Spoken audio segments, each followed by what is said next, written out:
ये कैसे हैं आप लोग। एक छोटे से वीडियो के साथ में फिर से कोशिश वही समझने वाली, एकदम सिंपल सा। आइए शुरू करते हैं, है ना। ज्यादा टेंशन नहीं लेने का, एकदम बेसिक सा समझने का, ठीक है। आंदोलन भी करने का, सरकार पर दबाव भी बनाने का, और बोले तो पढ़ाई भी करने का, और दोनों चीज सीखने का। भाई आंदोलन करके जीते थे, तब जा करके एमपीपीएससी ने सही से एग्जाम करवाना शुरू किया था। और दूसरा, अफसर बन के आए हैं जन आंदोलन से, बहुत बढ़िया, लगे रहो, मेहनत करनी है। और हमेशा याद रखिएगा कि ये जो परिस्थितियां हैं ना, जिस तरीके से इन लोगों ने बनाई है ताकत के साथ में, और इनसे लड़ी जाएंगी समूह की ताकत के साथ में, दुनिया की कोई ताकत हमको हरा ही नहीं सकती, है ना। तो इस वजह से मैं चाहता हूं कि आप लोग बहुत मेहनत करके सरकार पर दबाव बनाएं। हम सब आप लोगों के साथ में हैं, ठीक। और इस पर हम लोग बात करेंगे। और लोकतांत्रिक प्रक्रिया में सबसे अच्छी चीज होती है, सरकार कुछ भी कहे, क्या कहती है, क्या सोचती है, हमको कोई फर्क नहीं पड़ता। और याद रखना, पूरी धरा भी साथ दे तो और बात है। मुझे चंद लाइनें याद आती हैं कि पूरी धरा भी साथ दे तो और बात है, तू जरा भी साथ दे तो और बात है, चलने को तो लोग एक पैर से भी चलते हैं, लेकिन दोनों पैर साथ दे तो और बात है, दोनों पैर साथ दे तो और बात है। आइए हम लोग शुरू करते हैं। एक मेरा जो छोटा सा मेरा मन था कि मैं इस पर वीडियो बनाऊं, और उसका नाम है अविश्वास प्रस्ताव। अविश्वास प्रस्ताव। तो दरअसल नो कॉन्फिडेंस मोशन इसको बोला जाता है, इसको बोलते हैं no confidence motion, dense motion. दरअसल अगर मैं इस भाषा को समझाना चाहूं तो मैं सबसे पहले आपको यह बता देना चाहता हूं कि ये जो अविश्वास प्रस्ताव है, यानी कि जो नो कॉन्फिडेंस मोशन है, दरअसल होता क्या है कि जैसे मध्य प्रदेश में शिवराज सिंह चौहान मुख्यमंत्री है, यानी कि सीएम है। तो दरअसल होगा क्या कि मुख्यमंत्री तब तक रहेगा जब तक इसे विधानसभा में विश्वास मत हासिल है, यानी कि इसे विधानसभा के कुल सदस्यों का 1/2 + 1 सदस्य मिले हुए हैं। दूसरा, अगर हम भारत की बात करें तो भारत में अगर प्रधानमंत्री है तो मोदी जी तब तक प्रधानमंत्री हैं जब तक उन्हें लोकसभा में बहुमत प्राप्त है, यानी कि 1/2 + 1। तो दरअसल जब सरकार में रह करके प्रधानमंत्री या मुख्यमंत्री कोई प्रस्ताव लेकर के आते हैं कि मेरे पास में बहुमत है, उसको बोला जाता है विश्वास प्रस्ताव, कॉन्फिडेंस मोशन। और जब इन सरकारों के खिलाफ विपक्ष पार्टी द्वारा ये लाया जाता है कि सरकारों से पता किया जाए कि आपके पास में बहुमत है या नहीं, मेजोरिटी है या नहीं, तो अगर ये चेक करने के लिए लाया जाता है तो वो कहलाता है अविश्वास प्रस्ताव।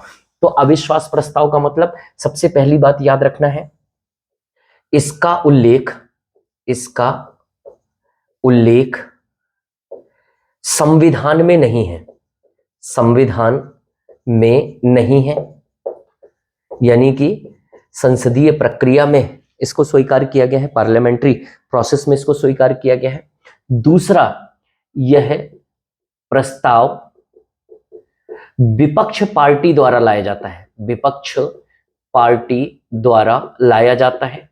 लाएगा कौन भाई? विपक्ष पार्टी लेकर के आती है, विपक्ष पार्टी द्वारा लाया जाता है। अब विपक्ष पार्टी, तीसरा क्या, सरकार के पास बहुमत है या नहीं, यानी कि बहुमत है या नहीं, इसको पता करने के लिए किसके द्वारा लाया जाएगा? विपक्ष पार्टी के द्वारा। और कैसे ये लाया जाता है इसके बारे में हमको समझना है। तो ये जब भी प्रस्ताव लाया जाता है, यानी कि विपक्ष पार्टी लेकर के आती है, तो क्या क्या करना पड़ता है? कम से कम लोकसभा के 50 सदस्यों को हस्ताक्षर कर कम से कम लोकसभा के 50 सदस्यों को हस्ताक्षर कर लोकसभा के अध्यक्ष को प्रस्ताव देना होता है। यानी कि कम से कम 50 सदस्य विपक्ष के तैयार हो गए और इसको स्पीकर के पास में भेज दिया। अगर मुख्यमंत्री के खिलाफ है तो विधानसभा के अध्यक्ष के पास में, और अगर प्रधानमंत्री का है तो किसके पास में भेज दिया? लोकसभा के अध्यक्ष के पास में भेज दिया। इसके बाद में क्या होता है? अविश्वास प्रस्ताव आ गया, कम से कम कितने सदस्यों से आएगा? 50 सदस्यों से। इसके बाद सरकार को बहुमत साबित करने के लिए के लिए 10 दिन का समय मिलता है, ये फिक्स नहीं है, लेकिन जनरली ये कहा जाता है कि 10 दिन का समय मिलता है। सारे सवालों के जवाब जो होता है वो कौन देता है भाई? पीएम देता है, यानी कि प्रधानमंत्री। तो सारे सवालों के जवाब कौन देगा? प्रधानमंत्री देगा, ये बात। तो ये अविश्वास प्रस्ताव हो गया, यानी कि नो कॉन्फिडेंस मोशन हो गया। और अब तक भारत में 2 सरकारों के खिलाफ नो कॉन्फिडेंस मोशन पास हुए हैं, और ये 2 बातें आपको याद रखना है। एक है वीपी सिंह, विश्वनाथ प्रताप सिंह। वीपी सिंह की सरकार गिरी थी अविश्वास प्रस्ताव से। देखो, अटल बिहारी वाजपेयी जी विश्वास मत साबित नहीं कर पाए थे। ये क्या है? अविश्वास प्रस्ताव। विपक्ष लेकर के आया और सदन में इनको बहुमत नहीं मिला, तो वीपी सिंह है, यानी कि 1990 में, और दूसरे हैं एच डी देवेगौड़ा। और ये एच डी देवेगौड़ा जो है, ये 1996 में बहुमत साबित नहीं कर पाए थे। और एक मजेदार बात बताऊं, ये खुद ही राज्यसभा के सांसद थे और भारत के प्रधानमंत्री बने, और इनके कुल सांसद कितने थे? 7। अरे बड़ा गड़बड़ हुआ है, 90 से लेकर के और 98 तक इतनी ज्यादा राजनीतिक अनसर्टेनिटी थी, अनिश्चितता थी, कि पता ही नहीं होता था किसको प्रधानमंत्री बनना है।